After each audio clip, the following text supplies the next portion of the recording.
There's reporting day for training camp, then there's the first actual practice. Today, right now, marks the exact 2-week point before the Steelers take the field. That's Chuck Noll Field at 2:55 p.m. Can't freaking wait. Good morning to you. Good Wednesday morning. I'm Dejan Kovacevic of DK Pittsburgh Sports. This is Daily Shot of Steelers. Comes your way bright and early every weekday if you're into hockey and or baseball.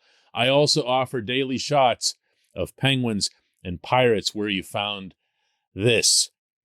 Yes, it is coming. It is approaching. It is almost upon us. For those of you with a more optimistic worldview, we're going to see the Steelers in action.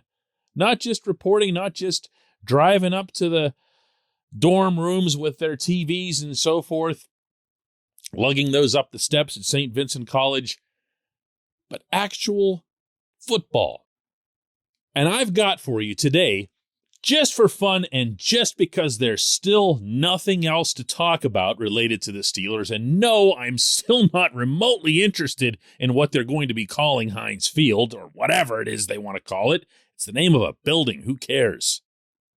I am intensely interested in what the very first ball out of Kenny Pickett's right hand will look like. I've tried to picture this first session. I've tried to envision what'll feel the most important, at the risk of making the reporter's job in general sound more important than it is. That's one of the things that you have to do when you go into a setting like this. I do that whether it's with the Steelers training camp or the Penguins training camp or the Pirates spring training. There's a certain checklist of things that you want to be paying a little bit of extra attention to, as opposed to just staring out there and waiting for something to hit you. The reason for that is there are so many bodies and there are so many simultaneous drills being run by different coaches at very different points on the grass. And I'm betting I'm not going to be the only one that just kind of locks in on number 8. It feels like every single thing Kenny does is going to be larger than life in terms of public perception, especially in that early part of camp when everything is allowed to be filmed and goes out all over social media, and all it takes is one or two eye-popping plays for everyone to go, "Whoa, there it is. He's the man. He's the man. Have a seat, Mitch. You're done." But it's going to happen. It's going to happen. And what I want to be careful of when I get out there is that I don't miss it, because the other thing about camp settings is there isn't a replay board. There isn't a monitor you can turn around to check afterward to see exactly what happened. You got to make sure every time he's behind a center that he's getting the appropriate attention. I'm looking forward to that maybe as much as anything that'll happen at this camp. And I realize that's kind of Captain Obvious material because everyone wants to see Kenny. But in the overall scope, if anything were to shape up as a legit duel between Kenny and Mitch, and I'm sorry, I'm not a Mason Rudolph basher. People should know that by now. But it's just not a scenario that's setting up where he's going to get even a prayer. I really believe that. I think that he's being set up to be either the hard backup or trade bait at the end of the preseason. But where Kenny and Mitch are concerned, I think you could see fireworks. I think you could see an awful lot of fun, especially in those first 2 weeks, when it'll be the only thing we're seeing before the actual exhibitions. I've got a couple others for you, too. This portion of Daily Shot of Steelers is brought to you by Point Park University. Choose from nearly 100 career-focused programs leading to bachelor's, master's, and doctoral degrees. Choose when and how you'd prefer to do that studying, whether it's at Point Park's gorgeous downtown Pittsburgh campus, whether it's online, maybe a flexible hybrid format would work best for you. Find out more about all of this at pointpark.edu. Am I the only one who feels that there isn't nearly enough discussion about George Pickens? No? Yeah? Well, here's the thing. If Pickens is what a lot of football experts expect he'll be, then yeah, we're definitely underplaying him, because I don't hear, see, or read his name come up very much. Certainly not for someone who is considered by at least a certain percentage of NFL draftniks to have been the most talented wide receiver available in this year's draft class. Now, you can always find varying opinions on this sort of thing, and sometimes it's just guesswork, and sometimes they'll be right, and a lot of times they'll be wrong. But Pickens was on that trajectory before hurting his knee, before the long comeback, before he made it back into the national championship game and scored that 52-yard touchdown for Georgia.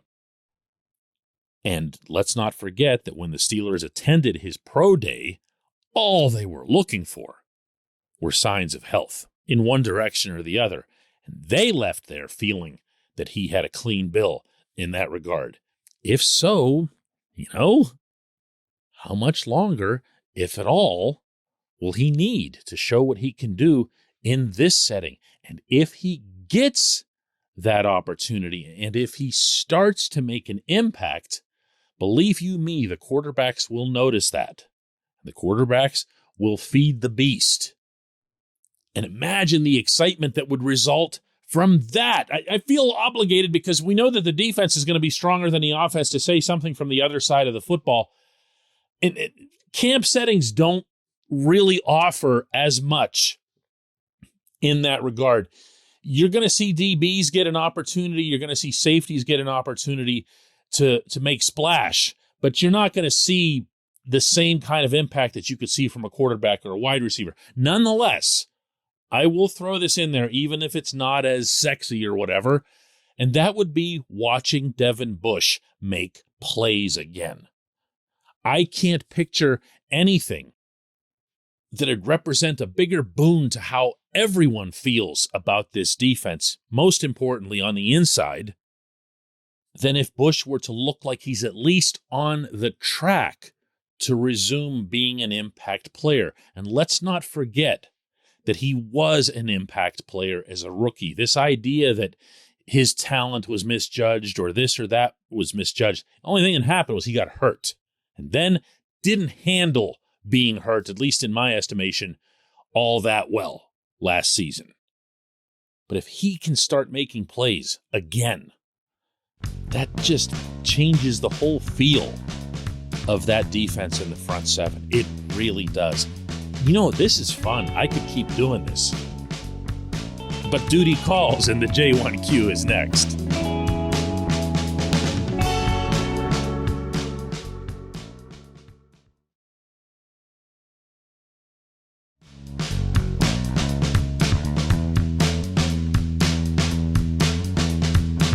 This portion of Daily Shot of Steelers is brought to you by our friends at Mike's Beer Bar.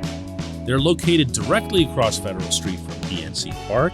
They are the one, the only, the premier destination in Pittsburgh for craft beer. More than 500 craft beers available, more than 350 of those local, and more than 80 of those on tap. Mike's can't be topped, not for beer, not for the awesome kitchen and menu that's available, and not for all the special events that are going on there. Check them out online at mikesbeerbar.com. Mike's Beer Bar, right across Federal Street from PNC Park. Today's J1Q comes from Slim, who asks, "Hey DK, do you think this Acrisure company," I actually wasn't bluffing there, I just had a hard time reading the word, Acrisure company will put the money into the stadium so that it's big enough and nice enough and could maybe be able to have Pittsburgh host a Super Bowl the way MetLife Stadium hosted Super Bowl 48. Slim, as you probably know, the Acrisure people were at Heinz Field yesterday. See, I'm going to be doing that forever. They were over on the North Shore, and they were talking about the relationship that they're going to establish with the team. Something came up about Heinz and the ketchup bottles and stuff. And I can't say this often enough. I just don't care. Your question, on the other hand, is a pertinent and valid one. I can't for the life of me understand how the National Football League justified having Super Bowl 48 in East Rutherford, New Jersey in winter conditions and hasn't spread it around to other significant core franchises. Yeah, great. The Giants have been around forever. Guess who else has been around forever? How about the Steelers? How about the Packers? How about the Bears? And forever and ever, the thinking was, and the reasoning was, the stated reasoning was that you can't have one in the northern climate because, my goodness, what happens if it gets cold? How are you going to do things? I mean, this made no sense ever. And that was exposed with the Super Bowl being held at MetLife without any sort of, debilitating incident because, gasp, it would be a little bit chilly in February. The next thing you hear is, well, Pittsburgh can't handle an event the size of the Super Bowl, which is complete bunk. We held a G20 summit here, which was an infinitely bigger deal than any Super Bowl. The amount of humanity that had to pass through, the security, the hotels.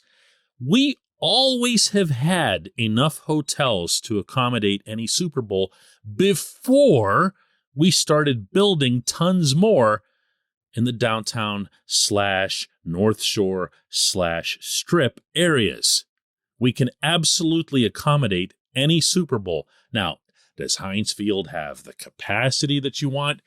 Heinz Field holds 68,500 if you pack everybody in there since the expansion in the South End Zone. And also, attendance at Super Bowls really doesn't matter.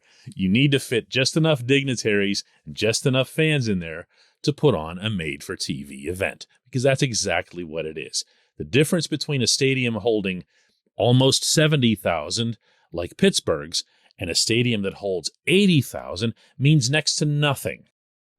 But really, even going beyond that, it's the Rooney family. This family, at some point or other, should have put up one whale of a fight to bring the Super Bowl to Pittsburgh and never have allowed the incorrect perception to take root that, you can't do that in Pittsburgh. They just don't have the space, or they don't have the hotels, or they don't have, and what's another one I heard? It's that they can't handle all the Super Bowl extracurricular things, as if we couldn't have like Super Bowl related events at, PNC Park right next door, which is equipped with tons of, in addition to open space, banquet space, and by the way, it's indoors so you don't freeze to death. PPG Paints Arena, the David Lawrence Convention Center, all within 1.25 miles of each other and not nearly as awkwardly and uncomfortably spread out as other Super Bowls that I've covered over the years. Add into that our free subway system that connects everybody from downtown to the North Shore and wherever else it is that they want to go. And yeah, what do you want, a roof? Want to put a one-time roof on the place? It's football. Just play football. I appreciate the question. I appreciate everyone listening to Daily Shot of Steelers. You can tell I'm starting to go a little bit bonkers here. I really am. 2 more weeks.